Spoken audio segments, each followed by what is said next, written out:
এসেছি। দেবী চৌধুরানী আমাদের সামনে বসে আছেন। একদমই মানে এই প্রথমবার আমি শুনলাম, এর আগে আমার কোনো আইডিয়া ছিল না যে একটা চরিত্র যেটা হিস্টোরিক্যাল চরিত্র, বঙ্কিমচন্দ্র চট্টোপাধ্যায়ের একটা ক্যারেক্টার দেবী চৌধুরানী, আর তার সাথে আমি ওতপ্রোতভাবে জড়িত, কারণ আমিও আমাদের ছবি দেবী চৌধুরানী খুব শিগগিরই রিলিজ হতে চলেছে। সেই ছবির নাম নিয়েই এরকম একটা রেস্টুরেন্ট, যেটা পুরো বাঙালি রেস্টুরেন্ট, যেখানে বাঙালি খাবার সব থেকে বেশি ভালো পাওয়া যাবে, তো সেরকম একটা রেস্টুরেন্টের আজকে ইনগ্রেশন, তো সেখানে আমি আসতে পেরেছি। আমাকে এই যে রেস্টুরেন্টের যিনি কর্ণধার আমাদের ত্রিপর্ণা, উনি আমাকে কনসিডার করেছেন এই মানে রেস্টুরেন্টের ওপেনিংয়ের দিন আসার জন্য, আমাকে ইনভাইট করেছেন, তো থ্যাংক ইউ সো মাচ। আর এই নামটা আমার ভীষণ ভালো লাগছে অবশ্যই, কারণ আপনারা সবাই জানেন যে দেবী চৌধুরানী আমার জীবনের একটা বিশাল, আমার পুরো হোল ক্যারিয়ারে একটা খুব ইম্পর্ট্যান্ট একটা ছবি হতে চলেছে, আর অলরেডি আমার ডাবিং কমপ্লিট, তো সেটার মানে সেই নাম নিয়ে একটা রেস্টুরেন্টের ওপেনিংয়ে আমি এসেছি। চলো, থ্যাংক ইউ সো মাচ, খুব সুপার এক্সাইটেড।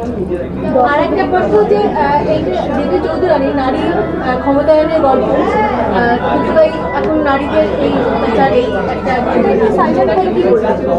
সেটা নিয়ে তো দেখো অবশ্যই মানে আমার যেটা খুব ভালো লাগছে যে এই চরিত্রটার নাম তো দেবী চৌধুরানী, আর এই রেস্টুরেন্টের নামও দেবী চৌধুরানী, আর সেখানে আমি এসেছি, আর যে কর্ণধার তিনিও একজন মহিলা, তো সবাই আমরা মানে এটা নারী শক্তি বলা যেতে পারে। আর অবশ্যই এখন যা সিচুয়েশন এসছে সেখানে মানে আমি নিজে মহিলা হয়ে আমি তো ভীষণই মানে কি বলবো, মনটা ভারাক্রান্ত। যতদিন না জাস্টিস পাচ্ছি ততদিন না সবার আমাদের প্রোটেস্ট চলবে, যে যেরকমভাবে যাদের যেরকমভাবে সুবিধা হয়, যারা যেভাবে চাইছে সেভাবে প্রোটেস্ট করে চলবে। আর কিন্তু পুজো আসছে, আর মেয়েদেরকেও কাজে বেরোতে হবে, তারা আমি যেহেতু একজন সিঙ্গেল মাদার, আমার ব্রেড অ্যান্ড বাটার এই মানুষকে এন্টারটেন করা, তো আমাকে বেরোতে হচ্ছে, আমার ফ্যামিলি আমাকে রান করতে হয়। এরকম আমার মতো অনেক মেয়েরা আছে যাদেরকে তাদের পরিবারকে মানে পুরোপুরি রান করতে হয়, তাদেরকে চালাতে হয়, তাদের বাড়িতে মা বাবা বোন ভাই সবাই আছে, কারণ একটা মেয়ের সব পারে আমি মনে করি, কারণ মা দুর্গারও তো 10টা হাত, তো মা আসছেন, আমার মনে হচ্ছে সব যা এই কী বলবো অশুভ শক্তিকে উনি বিনাশ করবেন, প্রতিকার করবেন, সব যাতে আমরা ভালোভাবে বাঁচতে পারি, বিশেষ করে আমরা মেয়েরা এই দুনিয়াতে ভালোভাবে বাঁচতে পারি।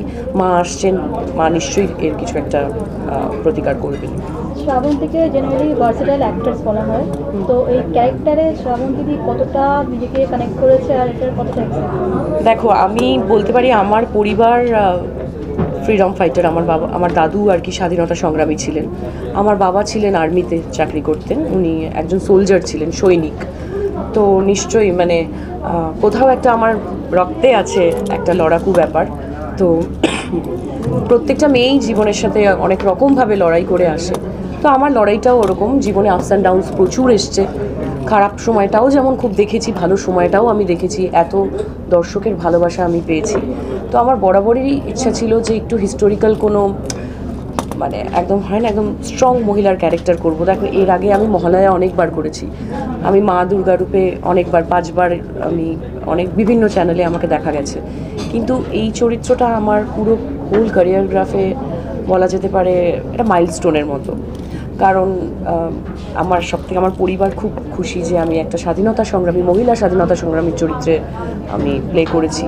তার নাম দেবী চৌধুরানী, এর আগে করেছেন সুচিত্রা সেন, সেই ছবিটাও খুব মানে মানুষের দর্শকের, আমি বাবা মার কাছে শুনেছি যে মন ছুঁয়ে গেছিলো, তো সেই সুচিত্রা সেন যে চরিত্রটা করেছে সেই চরিত্রটা আমি আবার করছি এবং দর্শক আমাকে অন্য রূপে দেখবে, তো এটা আমার জন্য বলা যেতে পারে মানে I am the lucky one.